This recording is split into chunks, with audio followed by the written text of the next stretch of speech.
Hi everyone, my name is Morgan. Don't mind the blanket. Um, Someone fell through my attic and broke my ducks in my house, so it is freezing cold. The name of my report is Don't Stop Fighting for the Kids. It is about absentee parents and the laws and different things that go along with that. Myself, I have an absentee parent. My father is absent in my life, so it kind of brings it home with this topic specifically. The laws on absent fathers, mothers, and parents should be harsher. As of right now, they're not that harsh, and a lot of people get away with not having to pay child support, not having to be in the children's lives, and it makes it really hard for the families, mothers, fathers, as well as the kids. The kids are a pretty big one. The audience that I will be talking to are obviously children and the parents. To show my purpose is to show that the government, especially in California, does not do enough for the kids. I'll go into the different laws and different things that I found, but to show that the laws that we have are not good enough and that we need to change them. Children are supposed to have two parents. Every child that's born is supposed to have two parents. Maybe even more than two parents if you can, but two parents. And normally that is the case.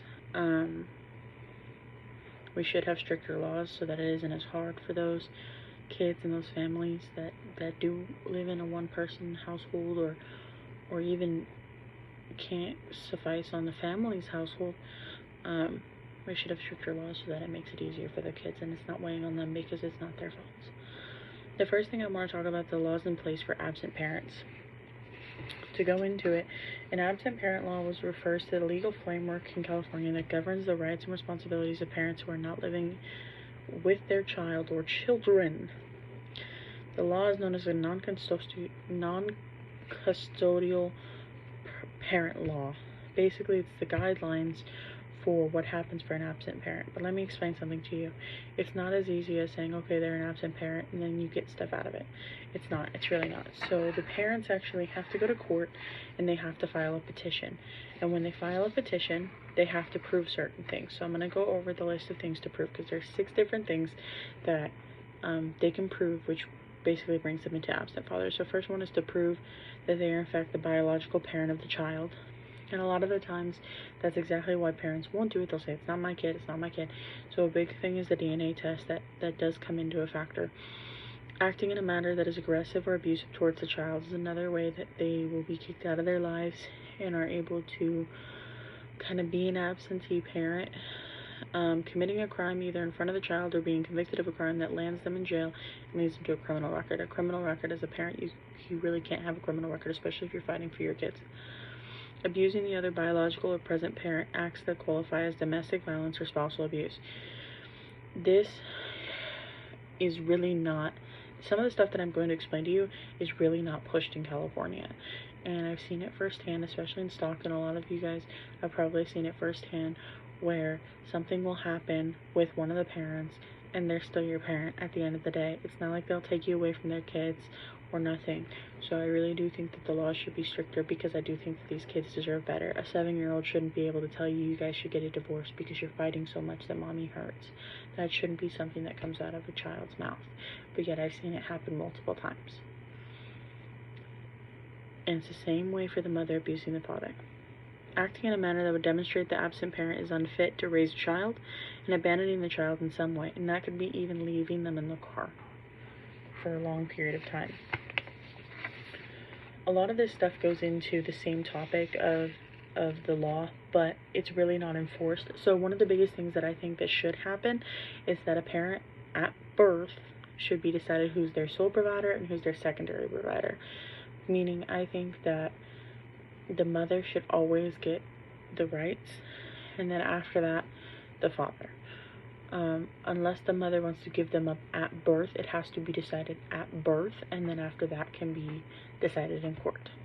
The second thing I want to talk about is on my rubric is signs of depression in children. It is a big thing for the child to believe it is their fault that they're absentee parent is no longer there.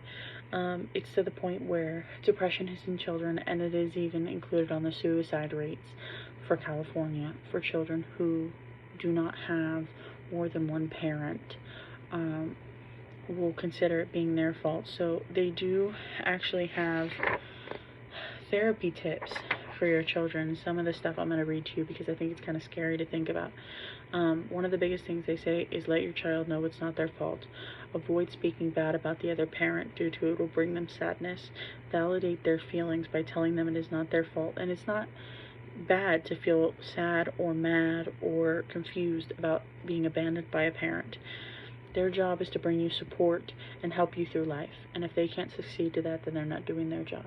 And they shouldn't have been a parent. So, realistically, when one of the parents is unavailable, they will reach out to the other parent. They will get closer to the other parent. Eventually, they will have this anger towards the parent that is no longer there because you did abandon them. They are a real person. It's not like abandoning an animal. Although an animal suffers, it's not the same as when you do a child. A child lives year after year after year. An animal's lifespan and a human's lifespan are completely different. It may even cause them to grow up in a way that causes them to get into violence or acts at school or whatever they hear from the parent. So the big thing is don't talk bad about their other parents, because you tell the other parents, oh, it's a gangbanger, it's someone who's really violent. They're gonna go off and be like, well, their excuse now if they do something violent is, well, I'm just gonna be just like my absent parent, whoever that may be, the mother, the father. The third thing I want to go over is compensation. The biggest thing that a lot of people hear is they hear absentee, so they hear compensation. Yes, technically in California, we do have a system that allows, if the second parent is still around, basically, for them to get child support. But like I said, they have to prove that that person is an absentee. So if they don't show up and they don't have a DNA test, they have no way to prove it. You didn't sign the birth certificate, none of that. They have no way to prove that it's an absentee parent. So I think that the law should be stricter as there. When you are at the hospital, the mother and the father must be named. And a DNA test must be done at the hospital. I believe that is a huge one. A DNA test must be done at the hospital if biological parents. If you're adopting, it's a whole different thing. If you're surrogating, it's a whole different thing. But if a mother comes in to have her baby, I believe that should be done. A DNA test should be done right there. And if eventually she doesn't know who the father is, that they can come in and be able to DNA test themselves as well, because you were able to DNA test the mom. So I think that is a huge thing that should be involved when talking about children. As far as child support orders, I mean, we can go over a million different things about child support orders, but really the only thing that they can do is if you don't pay your child support, all they're going to do is try to put you in court. You don't show up to court, okay? The next thing they can do is try to file it on your taxes. You don't pay your taxes, next thing they're going to do is try to throw you in jail, which means they have to put on a bench warrant.